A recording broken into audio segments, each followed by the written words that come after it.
Hello everyone, this is Pratibha Singh. I welcome you all to study stimulus. Remember, this is your point to get stimulated. तो अभी 10th class के board के exams चल रहे हैं. जब ये एग्जाम्स खत्म हो जाएंगे तो टाइम आएगा एक मेजर डिसीजन लेने का. और क्या है वो major decision? That is to decide whether you want to study maths, science, arts और कॉमर्स. तो देखो, कुछ बच्चे तो बहुत ही सॉर्टेड होते हैं, सेल्फ अवेयर होते हैं और वो ये बहुत ही पहले से डिसाइड करके रखते हैं कि उनको कौन सा स्ट्रीम लेना है.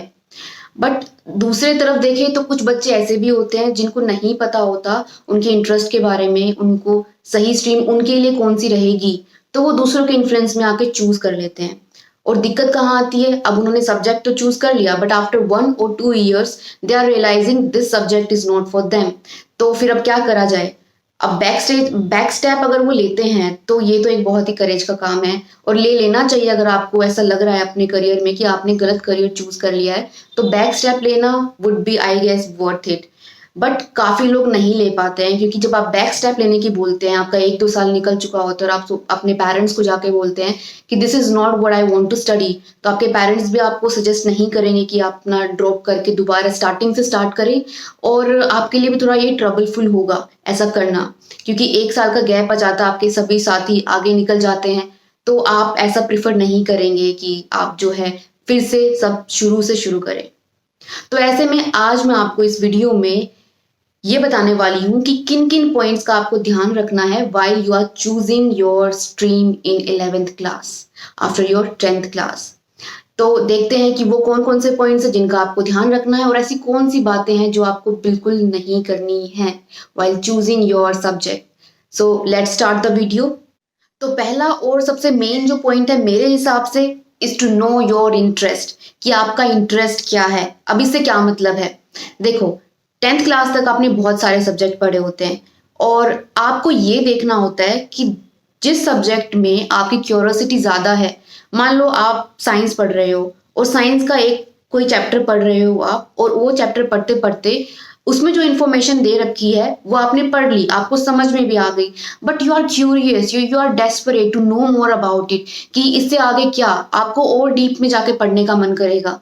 तो अगर ऐसा आपके साथ है किसी सब्जेक्ट को लेके, whether it's math, science, social science और एनी अदर सब्जेक्ट, तो आपको ये बिल्कुल दिमाग में क्लियर हो जाना चाहिए कि आपका उस तरफ रुझान है, आपका उस तरफ उस सब्जेक्ट में इंटरेस्ट है, तो आप बिल्कुल उस सब्जेक्ट को चूज कर सकते हैं अपनी 11th क्लास के लिए. Second point is don't put your self down.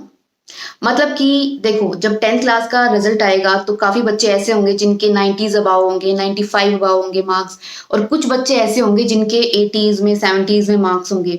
तो जिन बच्चों के 90s अबाव हैं उन बच्चों को बोला जाएगा कि आप मेडिकल लें, नॉन मेडिकल लें, और जिन बच्चों के बिलो 90, 80s की में लाइन में है नंबर, तो उनको बोला जाएगा कि आप बेटा आर्ट्स और कॉमर्स लो, आपसे ज्यादा पढ़ाई नहीं हो पाएगी. देखो, आपको अपने मार्क्स को एक तरफ रखना है. I am telling this on a very serious note, क्योंकि आप अपने मार्क्स को बदल सकते हो आगे फ्यूचर में. जो आज प्रेजेंट में आपके मार्क्स हैं, आपका जो सिचुएशन है, एकेडमिक लेवल है, उसको आप बिल्कुल राइज कर सकते हो. तो अपने आप को बिल्कुल भी अपनी ही नजरों में डीमोरलाइज मत करना, कंपेयर मत करना कि दूसरे के मार्क्स ज्यादा हैं तो उसके अंदर ज्यादा कैपेबिलिटी है, मेरे अंदर कम है. मे बी प्रेजेंट क्लास में, मान लेते 10th क्लास में आपके मार्क्स कम आए, इसका रीजन ये हो सकता है कि आपने पूरा 100% अपना नहीं दिया. ओके, तो इसका मतलब ये है कि आपको और मेहनत करने की जरूरत है, और अगर आप 11th-12th क्लास में मेहनत करते हैं तो आप अच्छा स्कोर कर सकते हैं. आपके 11th और 12th क्लास का स्कोर आपके 10th क्लास के स्कोर पे बिल्कुल डिपेंड नहीं करेगा, वो डिपेंड करेगा आपकी 11th और 12th क्लास में की गई मेहनत पे. तो आप बिल्कुल भी मार्क्स पे फोकस मत कीजिए, अपने आप को बिल्कुल नीचा मत गिराइए, क्योंकि बिल्कुल आपके अंदर भी इक्वल कैपेबिलिटी है. सभी बच्चों के अंदर, मैं ये हमेशा कहती हूँ कि सभी के अंदर इक्वल कैपेसिटी है to just do their best, जो अपना बेस्ट कर सकते हैं अपनी लाइफ में.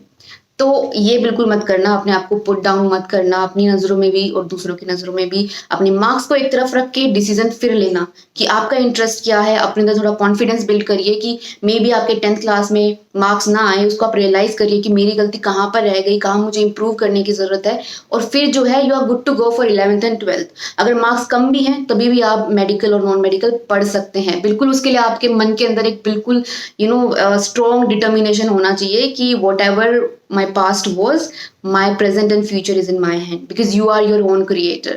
11th-12th क्लास में बिल्कुल आप बेझिझक मेडिकल नॉन मेडिकल ले सकते हैं even when your marks are not that good in 10th class. और दूसरा ये भी है कि काफी बच्चे ऐसे होते हैं जिनके मार्क्स बहुत अच्छे होते हैं 10th क्लास में 95 अबाव मार्क्स होते हैं, फिर भी वो लोग जो है आर्ट्स लेना प्रिफर करते हैं. तो दोनों ही सिनेरियोज पॉसिबल हैं.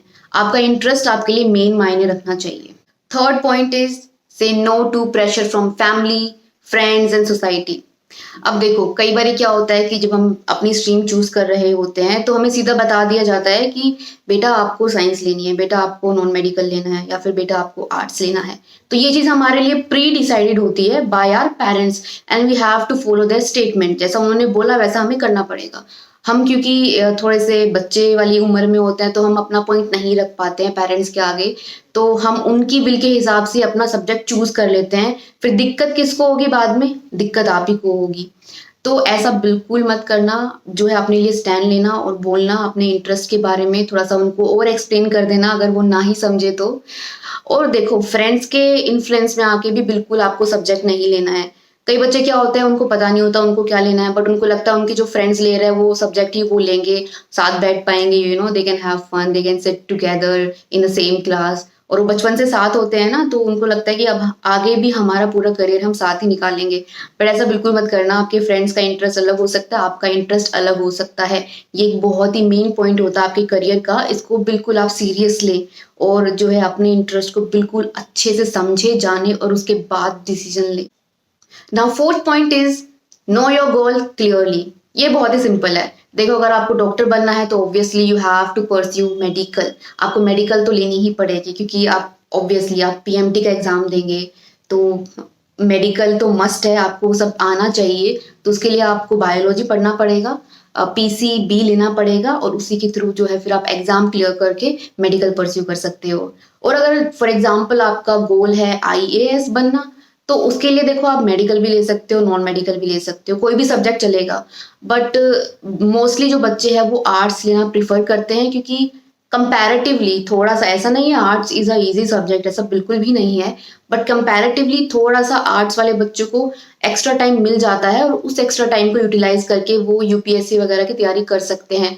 और जो आर्ट्स में सब्जेक्ट भी होते हैं वो भी आगे यूपीएससी के एग्जाम में काफी हेल्पफुल होते हैं. So this is going to be fifth and last point for this video, and that is explore all these streams. Right? मतलब कि आपको सारी स्ट्रीम्स में जाना है. जितने भी सब्जेक्ट्स हैं हमारे पास, साइंस, मैथ्स, आर्ट्स, कॉमर्स, तो आपको उनकी क्लासेस में जाना है. जब 10th के एग्जाम्स खत्म हो जाएंगे और 11th की क्लासेस स्टार्ट होंगी तो आप जाइए क्लासेस में बैठिए और जो टीचर पढ़ा रहा है उसको सुनिए, समझने की कोशिश करिए. जहां पर भी आपको लग रहा है कि this is your place, this is the right thing for you, वहां पर आप जो है मूव ऑन कर सकते हैं, उस सब्जेक्ट के साथ आगे बढ़ सकते हैं. और दूसरा आप क्या कर सकते हैं कि आप यूट्यूब पर भी काफ़ी लेक्चर्स अवेलेबल हैं. मान लीजिए आप मैथ्स को देखना चाहते हैं कि आप मैथ्स कर पा रहे हैं या नहीं, समझ में आ रही है या नहीं, तो आप पहले 1-2 चैप्टर्स आप देखिए मैथ्स के और डिसाइड करिए कि वो चैप्टर्स आप कर पा रहे हैं, समझ में आ रहा है, आपको इंटरेस्ट बन पा रहा है. तो आप ऐसे भी एक बार जो है सारी स्ट्रीम्स को चेक ऑन कर सकते हैं और फिर अपने हिसाब से, अपने पसंद से आप सब्जेक्ट चूज कर सकते हैं खुद के लिए. ये थोड़ा आसान होगा तो आप ये ट्राई कर सकते हैं. Okay, so that's it for today's video. मैंने आपको 5 पॉइंट बताए कि आपको स्ट्रीम्स चूज करते टाइम इन चीज़ों का ध्यान ज़रूर रखना है, इन पॉइंट्स का ध्यान ज़रूर रखना है. Hope this video helps you आप अपनी स्ट्रीम्स जो है चूज कर पाएं इजीली, आपको कोई कंफ्यूजन ना रहे और अपना जो एक करियर का बहुत ही इंपॉर्टेंट डिसीजन है वो आप ले पाएं अच्छे से, बिल्कुल बिंदास होके. कोई टेंशन नहीं लेनी है, कोई डाउट नहीं रखना है अपने ऊपर.